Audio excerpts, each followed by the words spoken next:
दिव्य रूप धरो जाता तुलसी दाम मंडिता पीतवासा घनश्यामो मुकुट कुंडलान्वित।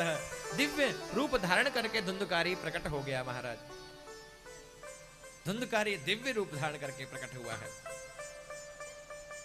भगवान के 4 पार्षद विमान लेकर के आए, धुंधकारी को बिठाया और ले जाने के लिए तैयार हो गए।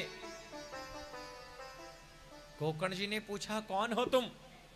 4 पार्षद बैकुंठ से आए हैं, विमान लेकर के धुंधकारी को लेकर के जा रहे हैं। क्यों? धुंधकारी ने कथा सुनी है। बांस में घुस करके बैठ गया। 7 दिन पूरे हुए, 7 गांठें फटी, दिव्य रूप धारण करके धुंधकारी प्रकट हो गया। भगवान के पार्षद धुंधकारी को ले जाने लगे। गोकर्ण जी ने पूछा कौन हो तुम? भगवान के पार्षद कहने लगे हम भगवान नारायण के पार्षद हैं। तो बोले धुंधकारी ने कथा सुनी है, धुंधकारी का मोक्ष हो गया, धुंधकारी को लेकर के जा रहे हैं। गोकर्ण जी कहते हैं यहां तो बहुत लोगों ने कथा सुनी, लेकिन विमान केवल धुंधकारी के लिए क्यों आया?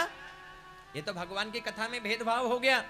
अत्रई भावा संते श्रोता रोमम निर्मला आनी तानी विमानानि नैतेशाम युगपत कुता। विमान सबके लिए क्यों नहीं आया? कथा तो बहुत लोगों ने सुनी। भगवान के पार्षद कहते हैं गोकर्ण जी भगवान की कथा में भेद नहीं है, ये तो सुनने का भेद है। श्रवणस्य विभेदेन फल भेदोत्र न संस्थित श्रवणम तु कृतम सर्वै न तथा मननम कृतम। सुना तो सबने, लेकिन मनन किसी ने नहीं किया। लिखा कथा में तो बहुत लोग बैठे, लेकिन कथा केवल धुंधकारी में बैठी। कथा केवल धुंधकारी में बैठी। कथा में बहुत लोग बैठे, लेकिन कथा धुंधकारी में बैठी। कथा को धुंधकारी ने सुना। 3 प्रकार के श्रोता होते हैं। लिखा एक होते हैं श्रोता जो केवल कथा सुनने आते हैं। महाराज जी आते हैं, उससे पहले आकर के बैठ जाते हैं, कथा की आरती करते हैं और केवल बड़े ध्यान से कथा को सुनते हैं। और जब कथा पूर्ण हो जाती है अपने हाथों से आरती करते हैं, प्रसाद लेते हैं और जो कथा सुनी है उस कथा का चिंतन करते रहते हैं। वो होते हैं श्रोता। दूसरे होते हैं सरोता, वो कथा नहीं सुनते, वो आकर के बीच बीच में बात करते हैं। अरे अच्छा ये टेंट ऐसा लगा दिया, ओ इधर कूलर लगाया है, अच्छा पंखा इधर तो पंखा नहीं है, ओ सुबह तो सेब बाटी थी, शाम को पेड़ा मिलेगा पेड़ा। वो आकर के चर्चा करते हैं। एक पूछती है, बोले सब्जी बनाया ही? बोले हाँ मैं तो बना के आई हूं। तू क्या बना के आई? बोले मैं तो कढ़ी बना करके आई हूं। उनका कढ़ी दाल चावल चीनी सब यहीं बनेगा। वो कथा नहीं सुनते, वो केवल बात करते हैं। अच्छा बोले पिछली बार उस कथा में तो रसगुल्ला बटा था, यहां तो सेब बटी है। वो कथा नहीं सुनेंगे, वो बात करते हैं। उसे बोलते हैं सरोता। खुद भी नहीं सुनेंगे, दूसरे को भी नहीं सुनने देंगे। मुझे बहुत अच्छा लग रहा है, आप बड़ी श्रद्धा से कथा को सुन रहे हो। एक बार अपने लिए ताली बजाओ जरा। हा, बड़े भाव से आप कथा को सुन रहे हैं। वो पहले होते हैं श्रोता, वो आप हो। दूसरे होते हैं सरोता और तीसरे होते हैं सोता। वो सोने के लिए आते हैं। बोले घर पे बच्चे सोने नहीं देते तो क्या करें? बोले चलो वो सुनीता जी कथा करा रही है गली नंबर 1 में, बड़ी सुंदर व्यवस्था की गई है, बढ़िया टेंट लगा है, बढ़िया पंखा लगा है, बढ़िया कूलर लगा है, वहीं पे चल कर के सोएंगे और आ जाएंगे कथा सुनने। जैसे ही कथा आरंभ होगी, मंगलाचरण कीर्तन होगा, उतने तो आनंद लेंगे। और जैसे ही महाराज जी ने कथा शुरू की, इधर महाराज जी की कथा शुरू और उधर उनके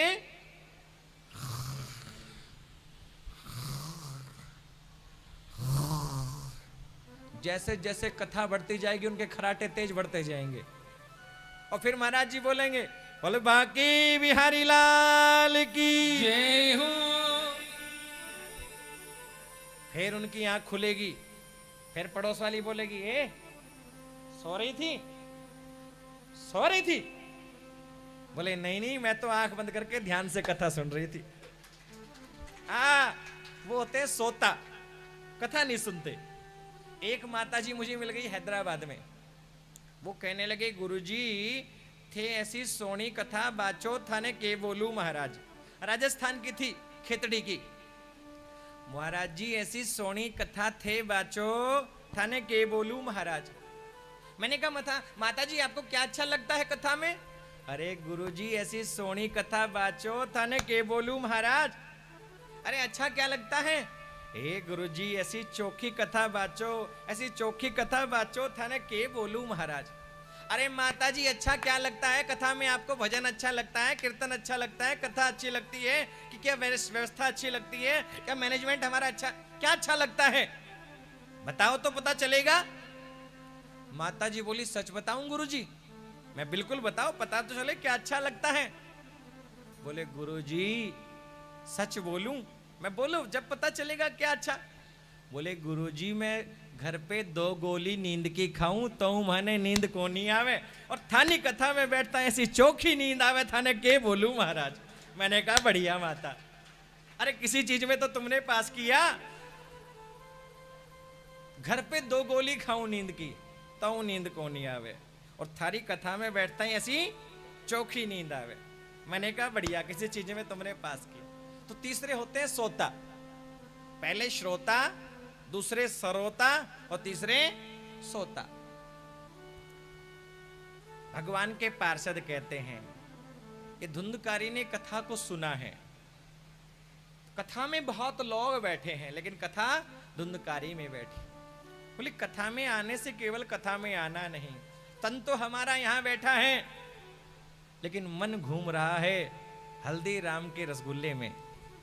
हाँ, मन जा रहा है, मन बाहर भटक रहा है। बोले कथा में तो आ गई लेकिन बहू को ये तो बता के नहीं आई शाम को सब्जी क्या बनानी है। मन भटकता है। तो महाराज धुंधकारी ने कथा को सुना है, धुंधकारी का मोक्ष हो गया है। धुंधकारी कथा के सुनने से परम धाम को प्राप्त कर गया। लिखा धन्यम भागवती वार्ता प्रेत पीड़ा विनाशनी। ये भागवत की कथा धन्य है जिसको सुनकर के धुंधकारी जैसा पापी भगवान के परम धाम को प्रस्थान कर गया। बोलो भागवत महापुराण की। और आप सोच करके देखो, जब धुंधकारी जैसा पापी भागवत के सुनने से मुक्त हो गया तो आप और हम जब श्रद्धा से कथा सुनेंगे तो कृपा होगी कि नहीं होगी? बोलो ना, क्यों दिनेश जी? जरूर होगी। हाँ जी के ना जी? अरे धुंधकारी जैसा पापी जब मुक्त हो गया तो आप और हम जब श्रद्धा से सुनेंगे तो जरूर कृपा होगी। गौकर्ण जी महाराज ने दोबारा कथा का आयोजन किया है। जितने श्रोताओं ने कथा को सुना परम धाम को प्रस्थान कर गए। बोल भागवत महापुराण की। उधर सनकाद ऋषि कथा कर रहे हैं, नारद जी कथा सुन रहे हैं, भक्ति ज्ञान वैराग्य कथा सुन रहे हैं। जो ज्ञान वैराग्य बूढ़े होकर के पड़े थे महाराज, वो भी युवा हो गए हैं। भक्ति महारानी खड़ी हो गई, जय जयकार करने लगी, नाचने लगी। ये भागवत की कथा धन्य है। मेरे पुत्र ज्ञान वैराग्य जो बूढ़े होकर के पड़े थे वो भी युवा हो गए हैं। बोल भागवत महापुराण की जय हो। भक्ति सुतौ तौ तरुणौ गृहीत्वा प्रेमैक रूपा सहसा विरासित। श्री कृष्ण गोविंद हरे मुरारे हे नाथेति नामानि मुहुरु वदंती। नाचने लगी है, भगवान का कीर्तन करने लगी। श्री कृष्ण गोविंद हरे मुरारे। आइए 2 मिनट भक्ति महारानी के साथ हम भी प्रार्थना करें। कहते हैं उधर भक्ति महारानी पुत्रों के साथ में नृत्य करने लगी। भगवान भगवान प्रकट हो गए, भगवान प्रकट हुए हैं, आशीर्वाद देने के लिए आए हैं। आइए हम प्रार्थना करें जरा। श्री